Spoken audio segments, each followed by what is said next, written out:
안녕하세요. 올해 부록의 나이가 되었고 신혼의 단꿈에 젖어 살고 있는 여성입니다. 김포와 부천을 오가며 회사를 관리하느라 여간 힘든 게 아니지만 그래도 요즘 최고로 행복합니다. 매출도 잘 나오고 조만간 확장 이전을 할 것 같아 마음이 들떠있기 때문이죠. 제가 이렇게 승승장구할 수 있었던 건 지금까지 해온 사업이 수완이 좋았던 것도 있지만 아마 제 인생의 전환점이 되었던 그 사건이 계기가 되지 않았나 싶어요. 불과 3년 전이긴 하지만 그 일을 겪고 악바리 소리 들어가며 더욱더 일에 미친 듯이 몰두했었거든요. 저는 아무 생각 없이 바쁜 시간을 보낼 수 있어서 좋았겠지만 오늘 여러분께 들려드릴 이야기는 제 인생의 전환점을 만들어준 전남편과 시어머니에 대한 이야기입니다.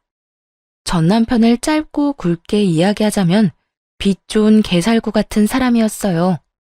콩깍지가 씌어서 아무것도 몰랐지만 살면서 점점 뱀 허물 벗듯이 새까만 속을 드러내더군요.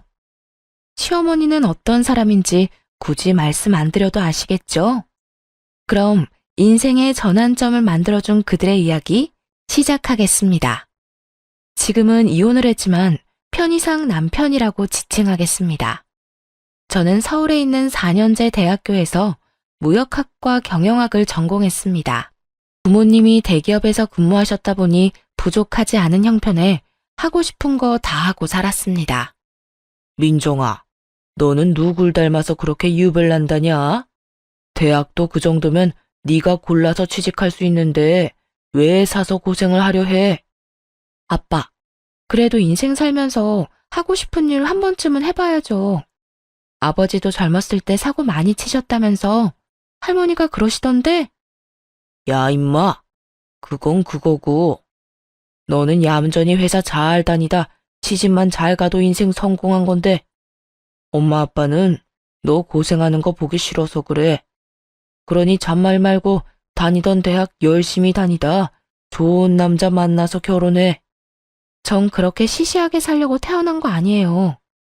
아빠도 제 성격 아시잖아요. 한다면 하는 거. 자꾸 그렇게 속박하려 하시면 저 삐뚤어질 거예요. 어휴, 내 팔자야. 너 그러다 홍기도 놓치고 큰일 난다. 사업은 아무나 하면 다 되는 줄 아냐? 그러다 보기 좋게 망하기라도 하면 어쩌려고 그러냐? 누굴 닮아서 이렇게 똥꼬집인지 원. 누굴 닮긴 우리 둘 골고루 닮았나 보지. 우리 젊었을 때 딱 그 모습이구먼. 이왕 하는 거 한번 믿어나 봅시다. 뒤에서 3등 하던 애가 내가 자극 줘서 이렇게 좋은 대학 떡하니 간 거 봐요. 앵간한 고집이 아니니 지켜보자고요. 망해도 얘가 망하는 거고 그렇게 망해봐야 인생 경험도 되고 좋은걸요. 부모님은 보통의 평범한 사람들처럼 적당히 좋은 대학 나와 적당한 나이에 결혼해 가정을 꾸리길 바라셨죠. 하지만 제가 워낙 외향적이면서 도전적인 성격이라 당연히 제 기준에 맞지 않는 바람이었습니다. 그렇게 대학 졸업 후 마음 맞는 동창들과 작은 사업을 하나 시작했어요. 제가 좀 특이하게 창업 동아리 활동을 했었는데 거기서 마음 맞는 선후배들과 물류 보관 및 유통 사업을 시작하게 된 거죠. 여자가 사업을 한다니 주변에서 우려의 말도 많았고 무엇보다 집안의 반대가 심했습니다. 그래도 자식 이기는 부모 없다고 사업 미천이라며 결혼 자금으로 모아두셨던 돈 5천만 원을 건네주셨어요. 제가 노력해서 성공한 모습을 보여드리면 되겠지 싶어 3년 동안 이리저리 발로 뛰며 일했고 그 결과 짧은 기간에 좋은 투자처도 얻고 여러 기업과 업무 협약도 맺으며 연매출 30억이 넘는 회사로 거듭나게 되었습니다.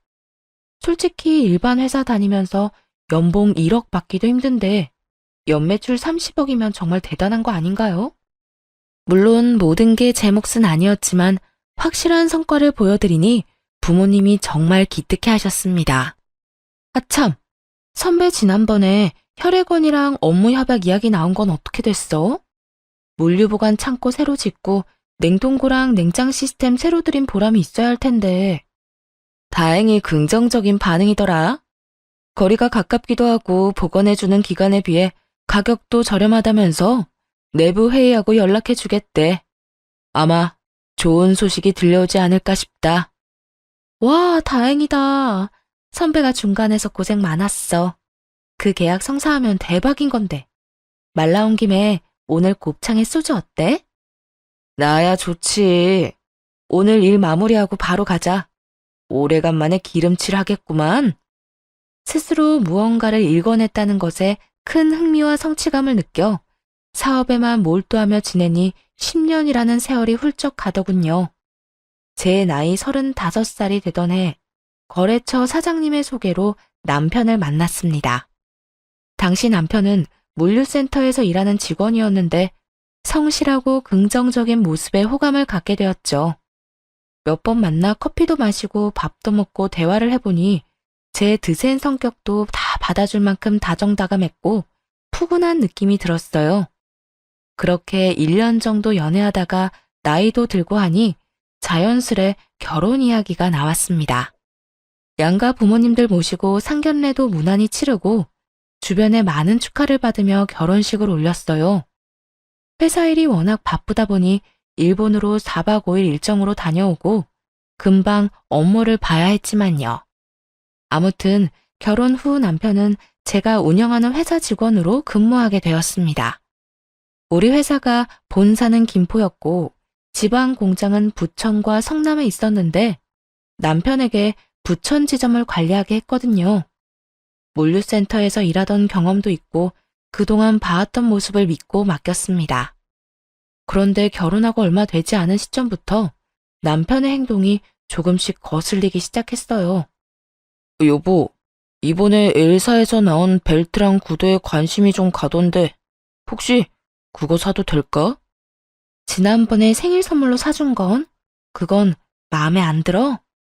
아니, 마음에 안 드는 게 아니라 나도 사람들 만나다 보면 눈치도 좀 보이고 다른 사장들은 다 번쩍인 거 하고 다니시더라고.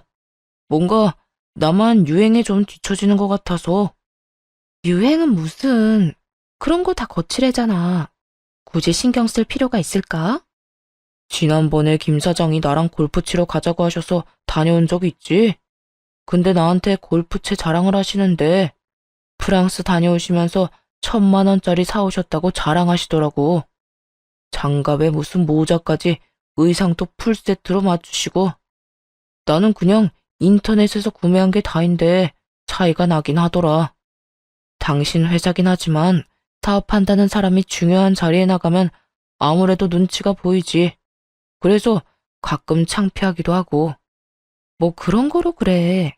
내가 워낙 그런 거에 신경을 안 써서 그런지는 모르겠지만 내 눈엔 다 사치야. 아무튼 당신이 그렇다면 어쩔 수 없지. 내가 준 카드로 사고 싶은 거 사. 그래도 당신 씀씀이 좀 줄일 필요 있어. 그런 거 많이 사봤자 좋을 거 없어. 제가 사업체를 운영하고 있는 터라 전반적인 경제권을 제가 갖고 있었습니다. 남편에게 공장 하나를 맡긴 뒤부터 뭔가 사치를 부리기 시작한 것 같았죠. 물론 거래처 직원들을 만나고 다니면서 외적인 부분에 대한 고민을 몰랐던 건 아닙니다. 저는 일만 제대로 하면 된다 주의여서 그런 건 나중 문제였거든요.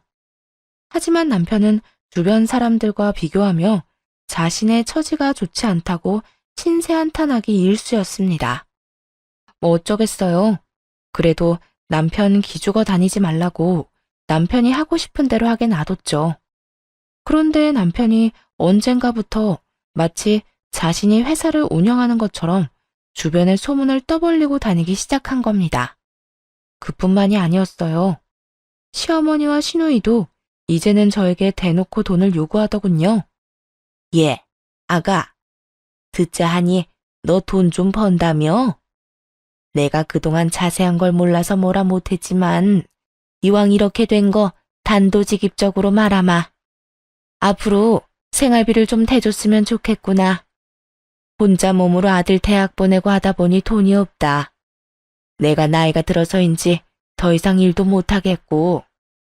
아, 네 어머니, 당연하죠. 혹시 얼마 정도 원하세요? 제가 최대한 맞춰드릴게요. 내 주변 양반들한테 물어보면 다들 200 정도씩은 받는다고 하더라. 그래야 하고 싶은 것도 하고 눈치 안 보고 여행도 다니고 그런다면서. 네, 그럼 다음 달부터 계좌로 입금해 드릴게요.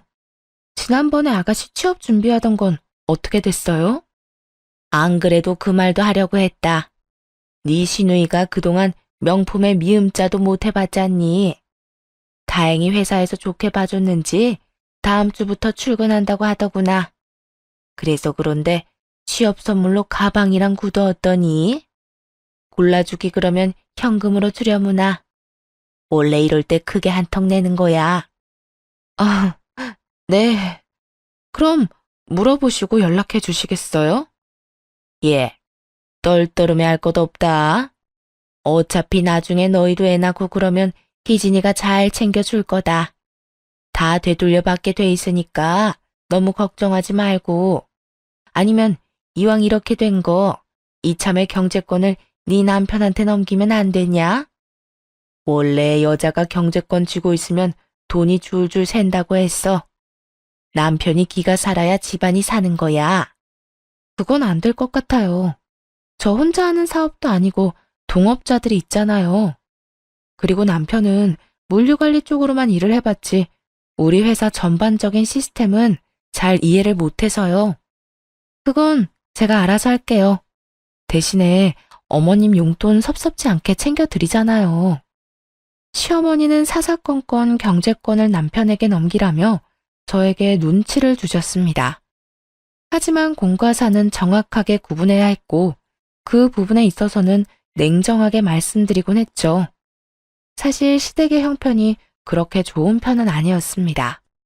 자가라고는 하지만 20평 정도 되는 소형 평수 아파트 한 채가 전부였고 그나마 그 집도 아직도 대출이 1억 정도 남아있다고 했어요. 남편이 받는 월급 절반 이상을 대출금으로 상환하고 있던 것도 저는 잘 알고 있었습니다. 제가 여유롭게 버니까 당장은 문제가 될 거란 생각은 못했던 거죠. 어쨌든 시어머니는 한동안 잠잠하시더니 저에게 앓는 소리를 하시며 갑자기 가정부를 고용해달라고 하셨습니다. 오랫동안 일을 하셨으니 몸도 힘들고 온몸이 성하지 않은 데가 없으시더라고요. 저는 효도하는 마음에 결국 가정부를 고용해드렸습니다. 그런데 가정부로 고용된 이모님이 3개월 만에 그만둔다고 하시는 겁니다. 알고 보니 마치 부잣집 사모님이라도 된 듯 온갖 터제를 부리며 이모님에게 갑질을 했나 봐요. 그리고 제가 남편에게 준 카드를 가지고 시어머니가 사치를 부리기 시작했고요. 한 달에 500만 원 이상으로 씀씀이가 커지자 저는 안 되겠다 싶어 남편에게 일렀습니다. 여보, 내가 준 카드 어머니 드렸어? 온갖 레스토랑이며 백화점이며 안 쓰신 데가 없더라. 어떻게 카드값이 한 달에 500만 원이 더 나올 수가 있어. 아무리 생각해도 이건 과해. 당신 어머니한테 카드 받아와. 안 되겠다 싶으면 내가 그냥 분실 신고하고 새로 발급받아 버릴 거니까. 이제 보니 너 돈 좀 잘 번다고 유세하는 거네. 네가 회사 대표다 이거야? 없는 사람들 무시하고 그러면 안 되는 거야. 물론 우리 엄마가 흥청망청 쓴 건 잘못했어. 근데 돈 잘 버는 며느리 둬서 그 덕 좀 보겠다고 하는데 나이 든 노인네 이해 좀 해줄 수 없어? 내가 무슨 무시를 했다고 그래. 아무리 며느리 덕 좀 보려고 하셔도 그렇지. 한 달에 카드값이 500만 원이 말이 되는 거야? 당신 월급보다 많은 금액인데 지금 본인 돈 아니라고 막 쓰시는 거잖아. 그래, 내가 벌어서 아무런 문제 없어. 근데 정도껏 하셔야지. 이건 너무하신 거야.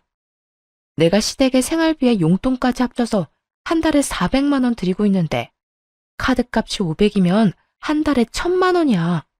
이거 나 감당 못해. 그래서 나보고 어쩌라고. 내가 엄마 카드 뺏어오면 참 좋은 소리 듣겠다. 결국 못 받아오겠다 이거지? 그럼 그냥 놔둬. 내가 분실 신고하고 새로 발급받고 이참에 한도도 100만 원으로 낮춰야겠다. 그런 줄 알아. 와, 당신 그렇게 치사하게 굴 거야? 100만 원을 누구 코에 붙여? 사람이 말이야, 주기적으로 쇼핑도 하고 어느 정도 사치는 해줘야 이 나라 경제가 굴러가는 거야. 있는 것들이 더한다더니 당신 보니 딱 알겠네. 그렇게 저는 남편과 크게 한바탕하고는 며칠 동안 서로 말도 안 하고 지냈습니다. 분하기도 했지만 제가 일궈낸 일에 흠집이 나는 기분이 들어 정말 짜증이 나더라고요.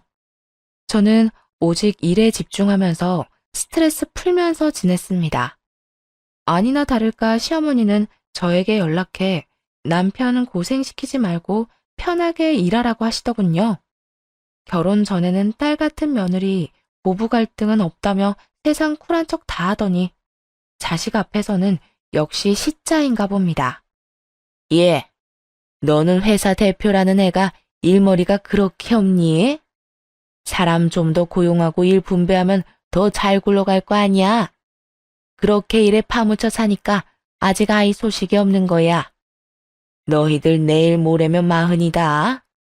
지금 낳아도 노산인데 도대체 언제 가지려고 그러는 거니? 너 혹시 몸에 무슨 문제 있니? 어머니, 저희 당분간 아이 가질 생각 없어요. 그리고 지금 둘이 사는 것만으로도 아주 행복해요. 이제 말씀드리는 거지만 남편이랑 저 딩크족으로 살기로 했어요. 딩크족? 그게 뭐냐? 쉬운 말로 해라. 말 그대로 아이 안 갖고 저희끼리 사는 거예요.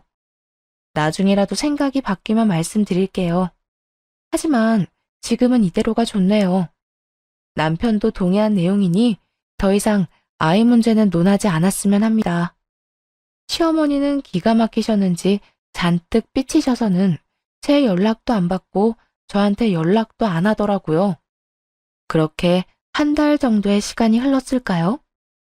남동생이 갑작스레 교통사고를 당해 큰 수술을 받게 된 것입니다. 재활치료를 받아야 할 정도로 상태가 좋지 않았죠. 남동생은 결혼을 해서 아이들이 있는데 회사 출근도 못하고 병원에 꼼짝없이 1년 이상을 갇혀 지내야 하는 상황에 암담했습니다. 그리고 아무리 금전적인 여유가 있어도 1년 동안 병원비와 생활비는 어마어마하더군요. 결국 남동생의 병원비와 생활비를 주기 위해 현금을 써야 해서 제 명의로 들어둔 적금을 해약해야 했습니다. 은행에 들러 이리저리 알아보니 정말 기가 막히더라고요. 3억 정도 들어있어야 할 통장에 잔고가 0원인 겁니다. 저는 바로 남편에게 전화해서 따졌습니다.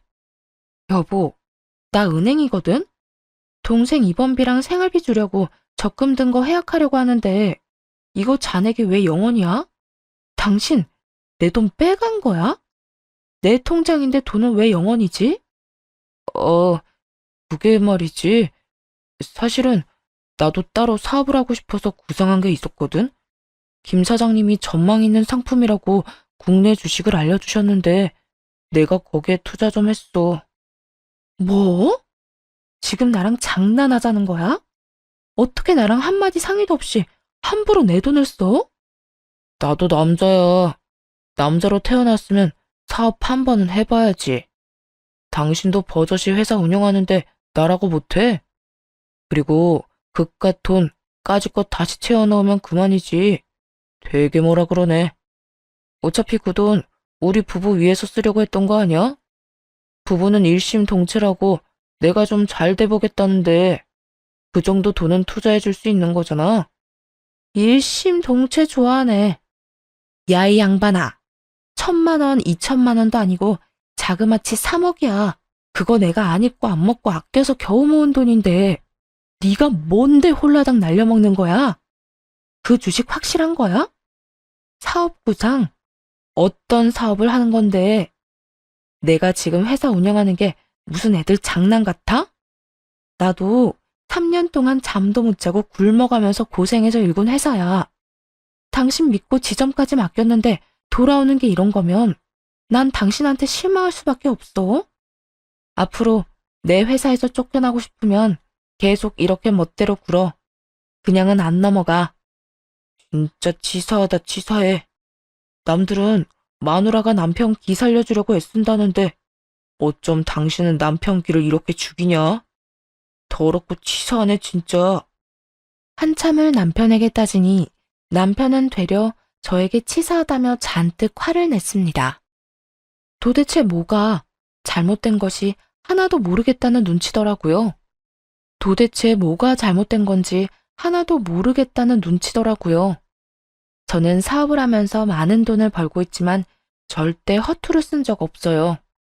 일정한 금액을 정해두고 생활비로 쓰고 있고 휴지 한 장 아껴가며 한 푼 두 푼 모은 소중한 돈이거든요. 그런 돈을 마음대로 써버렸으니 얼마나 짜증이 날까요? 남편은 저에게 한 소리 듣더니 잔뜩 성질을 내며 집을 나가버렸습니다. 그런데 몇 시간 뒤 시어머니한테 연락이 왔습니다. 다른 데도 아니고 시댁에 가서 오늘 있었던 일 전부 시어머니한테 모든 상황을 일러 바쳤나 봅니다. 예, 너 정말 안 되겠구나. 우리 아들한테 뭐라고 했길래 애가 이렇게 잔뜩 화가 났어. 어머니, 제가 일하면서 평생 모아둔 적금 3억을요. 그이가 홀라당 다 까먹었거든요. 아무 말도 없이 써버렸다니까요. 그래도 그렇지. 너는 남편한테 할 말 못할 말 구분도 못하냐? 이럴 거면 결혼은 왜 했어? 사람이 실수도 하고 그러는 거지. 그리고 너도 사업해서 잘 알잖냐. 돈이야 다시 채워 넣으면 그만이잖아. 이번에 제 남동생 크게 다쳐서 병원비 많이 들었다고요. 사업도 맨날 안정적인 게 아니잖아요. 아무것도 모르시면서 제발 그이만 두둔하지 마시라고요. 어이가 없구나. 너 지금 나한테 따지는 거니? 그리고 지금 돈 번다고 유세 떠는 거야 뭐야? 어머니, 좀 착각하시는 건데요. 사업하는 사람이라고 하셨죠? 사업하는 사람은 10원, 아니 1원 단위 하나까지 다 정확하게 계산해야 하는데 어디 한번 따져볼까요? 네? 참, 내가 살다 며느리한테 이딴 취급을 받을 줄은 꿈에도 몰랐다. 너 그렇게 돈 좀 갖고 있으면 뭐라도 되는 줄 아나 본데. 싹수 없게 대할 거면 우리 아들이랑 이혼해라. 나도 네 얼굴 보기 싫다. 어머니, 말씀 가려서 하세요. 저도 참는데 한계가 있다고요. 제가 조목조목 따지자 두둔하던 시어머니는 아무 말도 못하시더니 제 남동생을 걸고 넘어지더군요. 입에 담지도 못할 악담을 퍼부어대시며 온갖 욕을 하셨습니다. 그 뒤로 저는 안 되겠다 싶어 시댁과 거리를 두고 살기로 했어요. 남편은 3일 동안 시댁에서 먹고 자고 하더니 쭈뼛쭈뼛 신혼집으로 돌아왔습니다. 그런 남편에게 한 번만 더 금전적인 문제를 일으키면 바로 이혼이라고 못 박아두었어요. 남동생은 수술을 끝내고 열심히 재활 치료를 받았습니다. 걷지 못할 수도 있는 상황이었지만 결국 극복해냈고 조금씩 회복하게 되었죠. 다리에 보조기를 차고 있어야 했지만 다시 회사에 근무할 수 있을 정도로 건강을 되찾았습니다. 어느 정도 시간이 지나고 회사의 재정 상태를 점검하게 됐습니다. 1년에 한 번 정도 분야를 나눠서 전체적인 점검을 실시하는데 최근에 돈 문제도 있고 재정 분야에 좀 더 집중했어요. 표면적으로는 아무런 문제가 없지만 자꾸 금액도 안 맞고 매출 대비 배송된 물건도 적거나 없더라고요. 특히 남편이 관리하던 지점에 뭔가 석연찮은 부분을 발견했습니다. 며칠 밤을 새우며 서류를 일일이 대조해보고 몇 번이고 직접 눈으로 확인했는데 믿지 못할 결과가 나오더군요. 알고 보니 남편이 알게 모르게 회사 돈을 횡령하고 있었고 거기에 시어머니도 가담한 사실을 알게 되었습니다. 가뜩이나 사치가 심했던 두 사람은 회사 돈으로 명품이나 고급 레스토랑에 다니며 온갖 사치를 부리고 있었어요.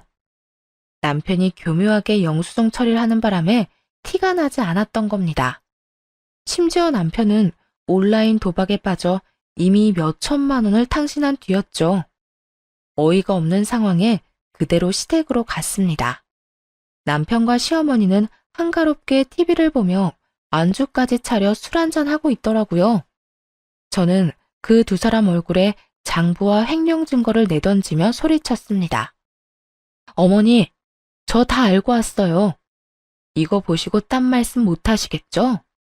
정확히 어머니는 3천만 원, 저 사람은 1억 2천만 원, 정확히 1억 5천만 원이네요. 당장 제 돈 돌려주세요. 다짜고짜 쳐들어와서 이게 뭐 하는 짓이야? 그리고 내가 엄마한테 용돈 좀 드린 것 가지고 너무한 거 아니야? 영수증 처리 다 했는데 뭐가 문제야? 넌 회사 돈으로 어머니 용돈 챙겨드리니? 네가 가진 돈으로 드려야 하는 게 맞지. 이게 어디 겁도 없이 내 돈도 모자라 회사 돈에도 손을 대? 너 내가 한 번만 더 돈 문제 일으키면 가만 안 둔다고 했지? 세아가, 너도 참 너무하는구나. 어차피 나 죽으면 지금 내가 가진 거 다 물려주고 죽을 텐데 너 정말 야박한 거 아니냐? 어쩜 애가 그렇게 인색해? 우리 가족 아니니? 가족도 가족 나름이죠. 이게 무슨 가족이에요? 그리고 어머니가 가진 게 뭐가 있으시다고. 제가 매달 용돈 생활비 다 드리고 심지어 제 카드 지난번에 재발급 받은 것도 다시 뺏어가서 한도 꽉 채워서 쓰시잖아요. 도대체 뭐가 야박하다고 그러시는 거예요? 뭐가 너무한 거냐고요? 엄마한테 큰 소리 치지 마. 당신 정말 질린다. 질리는 건 나지. 당장 이번 주 내로 돈 안 돌려주면 변호사 대동해서 법적으로 대응할 거니까 그렇게 하라. 돈 앞에선 가족이고 뭐고 없어. 더군다나 이해 못할 정도로 뒷돈까지 챙긴 마당에 난 이상 봐주지 않을 거야. 각오하는 게 좋을 거야. 변호사를 선임하던 뭘 하던 알아서 해. 난 분명히 말했다. 이번 주까지 그대로 돌려놔. 저는 그대로 시댁을 나와버렸습니다. 뒤에서 어찌나 빽빽거리며 소리를 질러대는지 귀가 다 아프더군요. 시댁을 나온 뒤 미리 연락해둔 변호사 사무실에 찾아갔습니다. 남편과 시어머니 행위는 공금 횡령에 해당하기 때문에 관련 증거가 명확해야 했어요. 저는 은행에서 돈의 출처였던 회사명의 계좌와 사용 내역, 세무사를 통해 사용한 공식적으로 사용된 회사 자금 내역, 그 둘을 비교해 어긋난 부분, 남편과 시어머니의 계좌 내역을 모두 증거로 제출했습니다.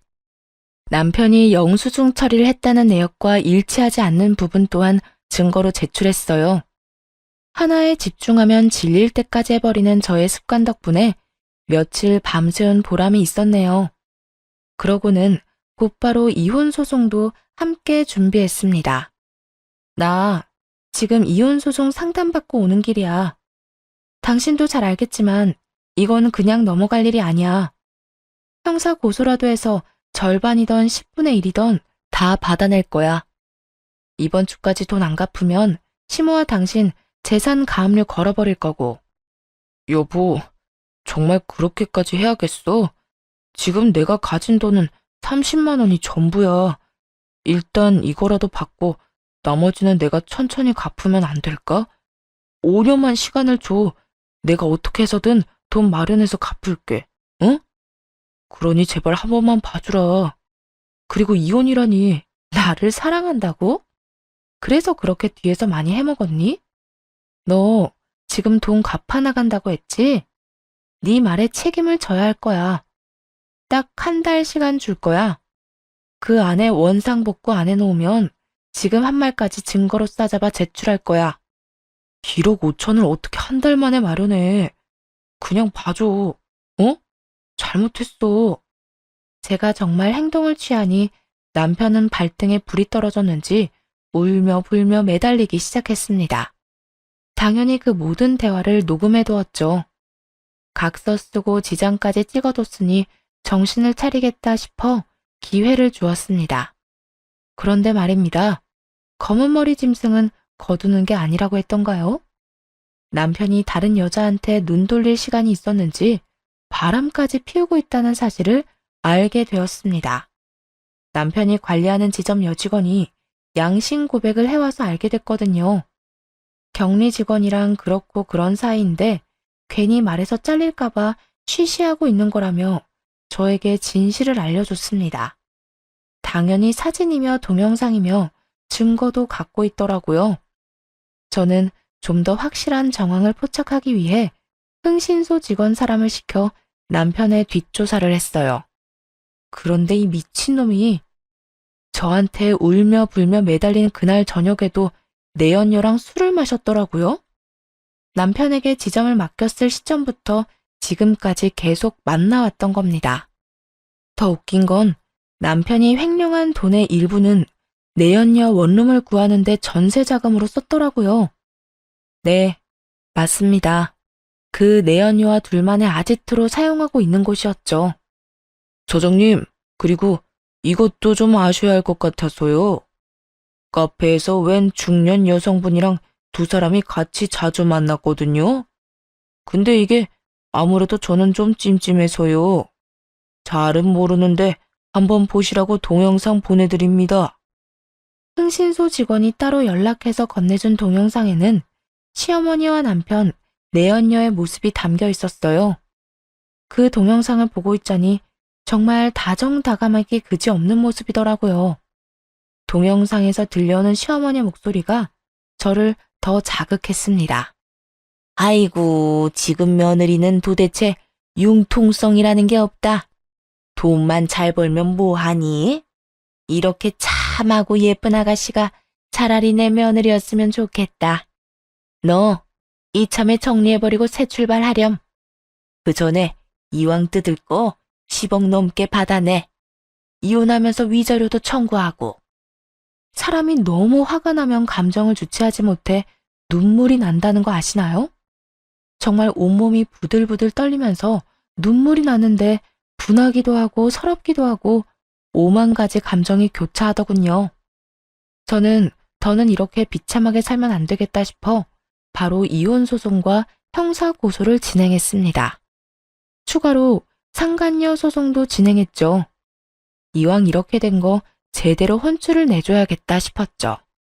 고소장? 당신 이거 뭐야? 나한테 시간을 좀 주기로 했잖아. 근데 이게 뭐냐고. 한 번만 기회를 준다고 했잖아. 어떻게든 돈 갚는다니까. 그 한 달 동안 내연녀랑 새 출발할 계획 꾸미고 있다는 거 내가 모를 줄 알았니?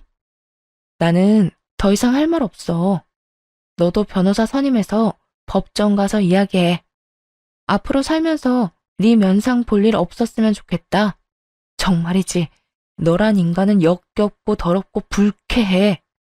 이 미친년이 너 말이면 단 줄 아니? 그러는 너는 이혼 소송 이길 수 있을 거라 생각해? 결혼하면서 며느리 도리, 여자로서 해야 할 도리를 네가 다 지켰다면 우리 아들이 이러지는 않았어. 결혼한 지가 언젠데 아이도 없고 너처럼 시어머니랑 남편한테 이렇게 막대하는 며느리는 세상 천지에도 없을 거다. 정말 시끄럽네. 아줌마, 할 말 있으시면 변호사 통해서 하세요. 아, 변호사 구할 돈도 없지? 뭐? 인연이 이제야 본색을 드러내는구나. 그렇게 저는 이혼 소송과 형사고소, 상간녀 소송을 진행하게 되었습니다. 남편은 모든 게 오해라며 저를 다시 구워 삶으려 했어요. 저는 뒷조사에서 찍은 사진, 동영상, 모든 증거를 보여주었습니다. 너 내 뒷조사까지 한 거야? 너 지금까지 나한테 잘한 게 뭐가 있는데? 애초에 결혼하면서 매일 나 무시한 거 아니야? 여자 주제에 돈 잘 번다고 사람 무시할 땐 언제고? 내가 잘한 게 없다고? 그래. 네 기준에서는 그렇게 생각할 수도 있겠다. 그래도 적어도 이거 하나는 기억해. 네가 결혼해서 쓴 돈, 그거 다 내 돈이잖아. 너 월급도 누가 줘? 내가 주지? 끝까지 돈. 진짜 너 같은 여자는 한 트럭을 갖다 줘도 질릴 거야. 너무 싫어. 누가 할 소린데? 내일 모레 40이면 제발 철 좀 들어. 이 덜 떨어진 새끼야. 내가 인생에서 가장 후회하는 게 뭔지 알아? 너 같은 거지랑 결혼해서 시간 허비한 거랑 돈 낭비한 거야. 너만 아니었으면 내 인생 이렇게 되지도 않았어. 그래, 내가 나쁜 놈이지. 그래, 내가 나쁜 놈이다. 그걸 이제 알았니? 넌 제정신 아니야. 아무래도 깜빵에 들어갔다 나와야겠다. 너랑 너희 엄마 조용히 손잡고 들어갔다 몇 년 반성하고 나와. 그래, 해볼 테면 해봐. 나도 너 고소해버릴 거야. 너 지금 내 뒷조사하고 다닌 거 이거 명예훼손이거든? 너도 콩밥 좀 먹어봐. 남편의 적반하장의 태도에 코웃음을 좀 쳤더니 저를 명예훼손죄로 고소하겠다더군요. 당연히 남편이 고소한 건 터무니없는 말뿐이어서 아무 일도 일어나지 않았고 저는 모든 소송에서 승소했고 위자료로 3천만 원을 받았습니다. 그리고 남편과 시모가 횡령한 회사 돈은 10년에 걸쳐 갚으라는 법원의 판결이 있었죠. 매달 125만 원씩 10년 동안 갚아야 하는데 단 한 번이라도 늦거나 입금이 늦어지면 바로 법적 조치해 버릴 겁니다. 솔직히 더러운 돈 안 받아도 그만이었지만 저와 다른 동료들이 피땀 흘려 일궈낸 회사 돈이기 때문에 안 받을 순 없겠더라고요. 모든 일이 마무리되고 결국 남편을 신혼집에서 내쫓았습니다. 남편이 회사를 운영하는 줄 알았던 내연녀는 아무것도 없는 거지 남편을 만났고요. 저는 이삿짐 센터를 불러 남편의 흔적이 조금이라도 있던 더러운 물건은 모조리 포장해서 시댁으로 보내버렸습니다. 그 뒤로 남편은 돈 갚을 능력이 되지 않아 결국 공금 횡령 혐의로 징역 2년을 선고받고 구치소에 수감되었습니다. 제 돈으로 온갖 사치를 부리던 시모는 하나 남은 자금줄이 끊기니 그대로 주저앉으시더군요. 나이가 있다는 이유로 집행유예가 선고되었고 한 푼이라도 마련해야 한다며 건물 청소 일을 시작했어요. 유일한 재산이었던 집도 가압류당했고 시모와 시누이는 남편이 마련한 반지하 방으로 들어가서 살게 되었습니다. 내가 그동안 정말 잘못했다. 시누이 곧 결혼도 해야 하는데 그때까지만 봐주면 안 되겠니? 우리가 무슨 힘이 있다고.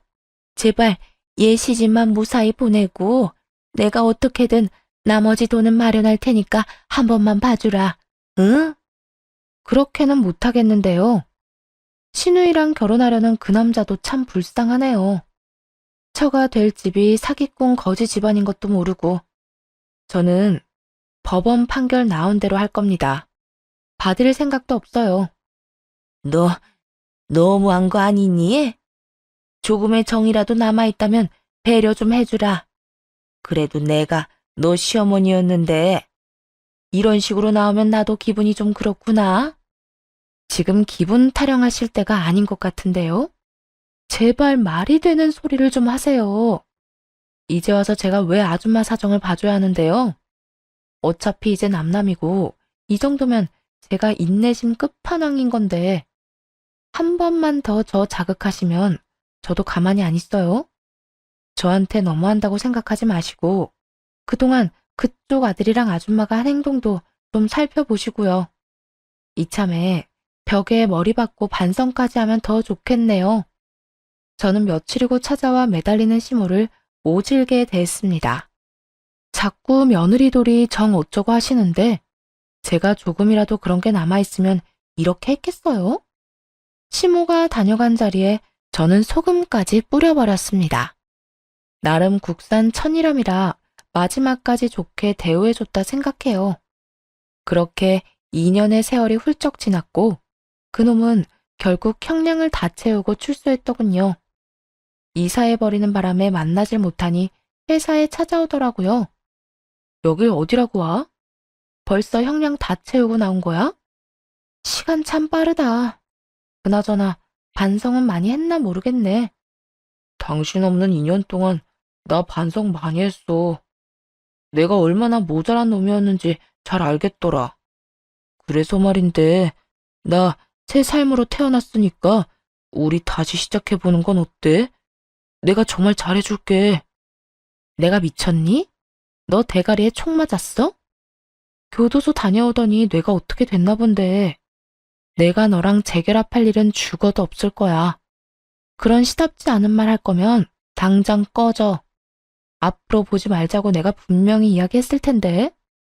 지금 경찰 불러서 스토킹으로 한 번 더 콩밥 먹여줘? 그러지 말고 내 이야기 좀 들어봐. 내가 널 얼마나 보고 싶어 한 줄 알아? 내가 너한테 접견 신청을 얼마나 많이 했는데 그걸 다 거절해? 내게 변명할 기회는 줘야지. 지금 뭐라고 했니? 변명? 하당치도 않아. 내가 이미 기회는 여러 번 준 걸로 아는데 내가 마지막이다 생각했을 그날도 너는 그년이랑 놀아나면서 시시덕거렸어. 잊었니? 같이 웃고 떠들 땐 좋았지? 그런데 어쩌냐? 너 아무것도 없는 개털이잖아. 내가 누구 때문에 이렇게 된 건데 이게 다 너를 사랑해서야. 네가 어떻게 나한테 이래? 어디서 개가 짖니? 정신이라도 차렸으면 불쌍해서 밥값이라도 쥐어보내려 했는데 에라 아깝다. 넌 그냥 조용히 꺼져. 밥값도 아깝게 하는 재주가 있네. 다시는 보지 말자. 그놈은 자기가 많이 반성했다며 다시 잘해보자고 헛소리를 짓거리는데 경찰 불러 내쫓아 버렸습니다. 그러고는 바로 접근 금지, 통신 제한, 주소록 열람 제한을 걸어버렸어요. 정말 끈질겨도 이렇게 끈질길 수가 없었습니다. 정말 기생충이 따로 없었죠. 그렇게 한동안 잠잠하더니 아예 연락이 끊겨버렸습니다. 그저 통장에 매달 찍히는 125만 원이라는 금액을 보고 어딘가에서 잘 살아있구나 싶어요. 저는 어느 정도 마음을 추스른 뒤 회사 일에 몰두하며 지내고 있습니다. 그러다 제 밑바닥까지 모두 지켜본 회사 동료와 좋은 감정으로 지내다 얼마 전에 혼인신고를 했어요. 창업을 같이 했던 친구고 항상 제가 힘들 때 옆에서 많은 위로를 건네줬던 사람입니다. 부록의 나이가 되어 보니 그동안 제가 얼마나 치열하게 살아왔는지 알겠더라고요. 그런 저를 잘 달래주고 앞으로도 함께 많은 시간을 헤쳐나갈 좋은 사람을 만나 얼마나 다행인지 모릅니다. 참 피곤하고 고단하고 다사다난했던 제 결혼 사연은 여기까지예요. 고생을 많이 해서 그런지 앞으로는 행복하고 즐거운 일만 가득했으면 좋겠습니다. 그런 의미에서 오늘은 그 친구와 오붓하게 자주 가던 고깃집에서 삼겹살에 소주 한잔 해야겠습니다. 지금까지 제 사연 들어주셔서 감사합니다.